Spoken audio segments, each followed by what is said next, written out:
Halo semuanya, kenalin, aku Nisa. Sekarang aku lagi ada di Ngaglik, Sleman, Yogyakarta. Nah, pada kesempatan kali ini aku mau ngobrol bareng sosok inspiratif. Beliau punya usaha di bidang budidaya lele. Nah, gimana sih cerita lengkapnya sampai beliau ada di titik sekarang? Yuk kita langsung temui beliau. Selamat sore Bapak Hari. Selamat sore Mbak. Sebelumnya saya mau ngucapin terima kasih Bapak Hari udah bersedia untuk diajak ngobrol bareng saya ya di kesempatan kali ini. Oke, siap. Oke, Bapak Hari boleh ceritain sedikit tentang profil Bapak serta usaha Bapak yang jalankan saat ini? Oke, kalau profil saya seorang suami dengan 2 orang anak, cowok dan cewek. Kemudian kalau untuk bisnis, ini adalah bisnis jenis ikan yang ketiga untuk saya. Jenis ikan yang ketiga. Ikan lele ini adalah ikan yang ketiga. Yang pertama adalah ikan gabus, kemudian ikan nila, yang sekarang adalah ikan lele. Oh gitu. Terus sebelumnya Bapak tuh emang dari awal mulai bekerja tuh langsung di bidang budidaya lele ini, budidaya perikanan, atau sebelumnya Bapak sempat bekerja di bidang lain gitu? Saya begitu lulus bekerja di bidang industri, di pabrik di daerah Salatiga, kemudian berpindah ke daerah Bekasi. Di sana di bidang alat berat, tetapi corporate-nya adalah corporate konstruksi, tetapi saya di bidang alat beratnya. Dari Bekasi geser ke workshopnya ada di daerah Cakung, Jakarta Timur. Nah, di tahun 2022 barulah saya mulai resign dari pekerjaan, kemudian merintis usaha ikan lele. Itu kan berarti awalnya Bapak ada di usaha industri ya, terus tiba-tiba berubah ke bidang budidaya perikanan nih. Nah, motivasi Bapak berubah dari industri ke perikanan nih, kalau boleh tahu apa sih Pak?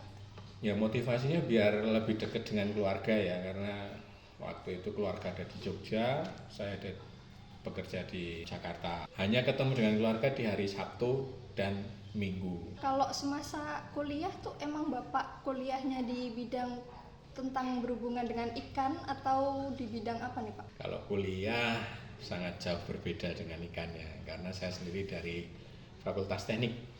Teknik. Tapi bukan teknik perikanan ya, dari teknik elektro saya. Teknik elektro. Tapi ya kalau berkaitan dengan ikan, memang hobi dari kecil, istilahnya melihara ikan hias maksudnya. Berarti kan tadi backgroundnya dari teknik elektro, lalu sekarang bergerak di bidang usaha perikanan.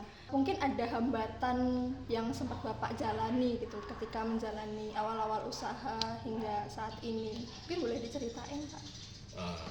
Kalau hambatan, ya hambatan terbesarnya adalah saya tidak memiliki ilmu terkait dengan ikan. Saya bagaimana harus melihara ikan, bagaimana melihara air, bagaimana cara menjual. Itu adalah hambatan terbesar saya ketika saya mencoba untuk berbisnis di sektor ikan. Gimana sih Bapak menghadapi hambatan tersebut? Saya pergi atau main ke kolam-kolam petani yang sudah berjalan. Di sana saya istilahnya permisi, saya kulon nuwun. Intinya saya pengen tahu sih bisnisnya mereka itu bagaimana, kemudian caranya mereka bagaimana.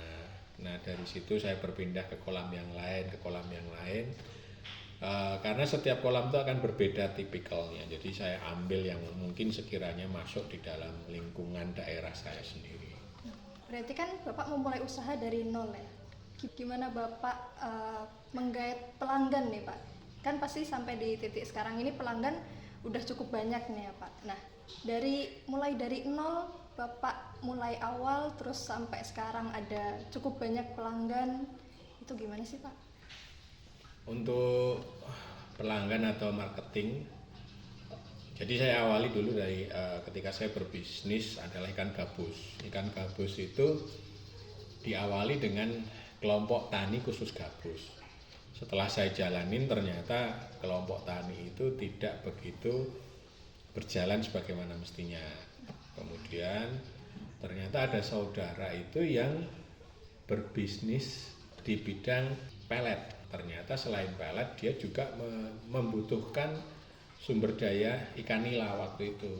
Nah, akhirnya saya berbicara dengan saudara, kalau saya akan terjun ke nila, dia akan membantu untuk proses penjualan atau dia akan ngambil, membeli. Nah, dari situ saya kemudian memantapkan diri mengubah bisnis yang awalnya ikan gabus, saya ubah menjadi nila. Kemudian di nila, berjalannya waktu, saya menggunakan sistem bioflok, jadi saya butuh ketergantungan dengan listrik. Walaupun saya sudah menggunakan ATS dan genset, tetap ada ketidaknyamanan di dalam hati saya. Dalam artian ketika mati listrik, genset nyala. Tetapi genset itu berapa lama sih dia bisa bertahan? Karena kondisi mesin yang saya gunakan relatif besar mesinnya. Jadi sampai pernah waktu itu yang memutuskan saya untuk benar-benar berhentikan nila itu, listrik itu mati selama 6 jam. Nah, akhirnya saya sudah putuskan dengan oke, fix, saya akan berubah.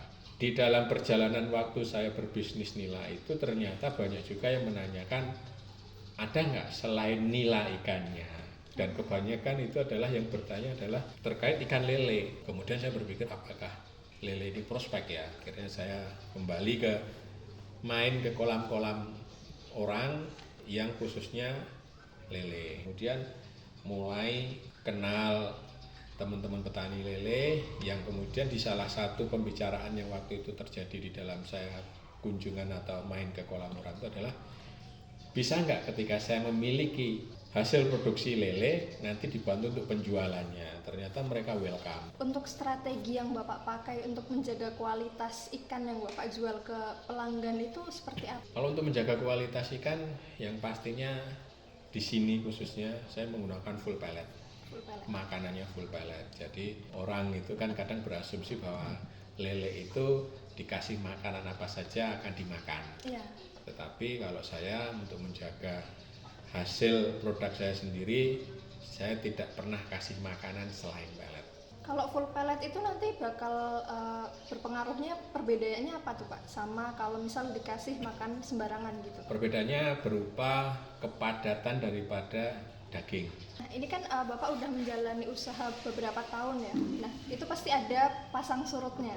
Nah, mungkin Bapak boleh ceritain pengalaman atau momen berkesan yang menurut Bapak tuh itu titik keberhasilan Bapak di bidang ini gitu. Kalau ngomongin ini titik keberhasilan, sebenarnya ini masih jauh daripada saya dulu punya angan-angan. Oh gitu. Jadi saya merasa masih belum puas. Kalau ngomong sekarang titik terpuas, belum. Saya belum bisa bilang belum. Cuman hanya saya akan berbicara bahwa saat ini saya bisa menjual apa yang saya bisa produksi. Benar, ini adalah istilahnya tahap pertama saya untuk menuju ke tahap kedua, ke tahap ketiga selanjutnya. Saat ini ya yang dibilang titik terpuas, ya terpuasnya adalah saya tidak membuat produk ikan yang tidak bisa saya jual. Saya bisa jual sesuai dengan waktunya. Lalu harapan Bapak ke depannya untuk usaha Bapak ini? Harapannya ya semakin berkembang. Misalkan sekarang bisa berjualan 1, besok bisa jualan 2, berikutnya bisa jualan 3, ibarat kata seperti itu. Saya pengennya berbisnis dengan berbagai macam bentuk, tidak hanya jualan ikan, tetapi mungkin akan berjualan dengan masakannya gitu ya. Bukan hanya ikan mentahnya saja, tapi mungkin akan olahan makanannya. Lalu mungkin Bapak ada pesan untuk generasi muda yang baru mau mulai usaha nih Pak? Ya, kalau untuk generasi muda sarannya adalah jangan takut melangkah. Kalau tidak melangkah tidak akan bisa berlari. Jadi awali saja dulu dengan misalkan nih, mohon maaf, belum ada dana, belum ada biaya untuk memulai bisnis, paling tidak belajar kepada orang-orang yang sudah menjalankan itu. Begitu. Setidaknya udah dapat ilmunya dulu ya Pak? Betul. Oke, terima kasih Bapak Hari untuk kesempatan ngobrolnya, seru banget. Semoga apa yang jadi harapan dan cita-cita Bapak ke depannya segera tercapai. Amin ya robbal alamin. Terima kasih Bapak Hari. Oke, ya. Itu aja teman-teman, kita ketemu di lain kesempatan. Dadah.